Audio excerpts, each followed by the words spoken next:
Hello everybody, this is Solartiger with the second wind power video for today.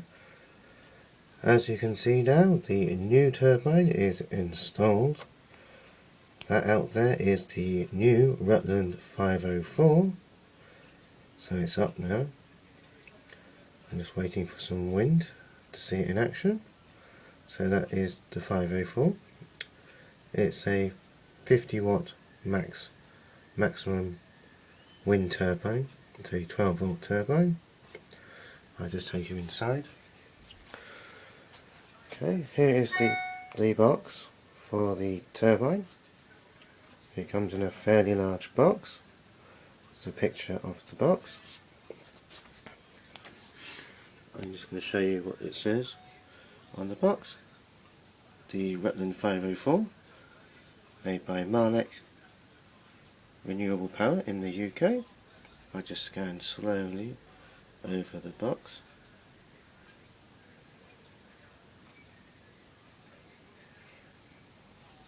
Okay, I'm just going to turn the box around. As you can see, there are some details on the box. The Rutland 504. This is the curve for the power output against wind speed. So it says if you have an average wind speed of 10 knots, that will produce half an amp, and in a 24-hour period you will produce 12 amp hours. In a 15 knot wind you'll produce 1.25 amps, which is 30 amp hours in a 24-hour period. And if you have a 20 knot wind, you will produce 2 amps, and in a 24-hour period you'll generate 48 amp hours.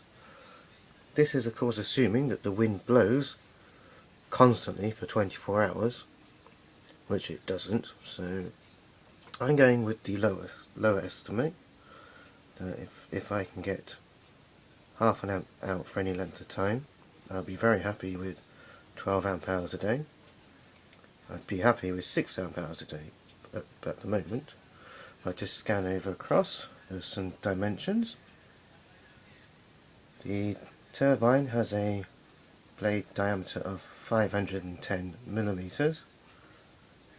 That's 51 centimeters, and it weighs 3.5 kilos. So that's just some details on there. We turn the box around again, the other way. Sorry about this. Okay, here's the box, and how your system will work. The wind charger feeds a charge controller, so it feeds a battery or battery bank. That feeds your load. This particular turbine is meant to go on a boat. It's a marine version, but you can also use this with caravans and motorhomes. They do make a proper land-based version, the E-furl model, but that's more expensive. The furling mechanism is there to protect the turbine in cases of high winds, because very high winds can damage your turbine. So if your area has very strong winds, it is highly recommended that you get a furling wind charger. It basically slows the turbine down when the wind speed exceeds a certain speed, just to protect it. So this is a 50 watt turbine.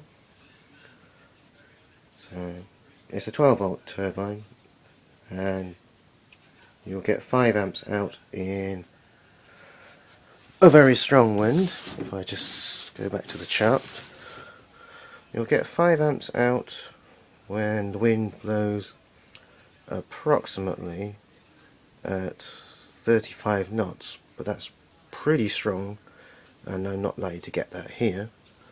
So that's the wind turbine. That is what it looks like, and that is what it looks like outside. That's the Rutland 504. I'm just going to tell you now that the battery bank is at 12.69 volts, and I'm going to tell you that by reading the solar meter, I have 4.5 watts of solar coming in at the moment. I peaked at 12.9 watts, I had a peak current of 0.37 amps, and so far I have produced 50.8 watt hours, and the time now is 3 o'clock, so that's not very good. So that's why I need the wind turbine. I need wind charging desperately at this time of year, as the sun is going to get less and less and less, and my old wind charger just wasn't doing anything. So I bought this brand new one. I stretched my budget to the limit, and I bought it as a Christmas present for myself, so I pushed the boat out a bit. So that's the 504. I haven't had any wind yet to see it turn, but it's up now, and I will see how it goes. This is Solartiger saying thank you for watching, and until next time, goodbye.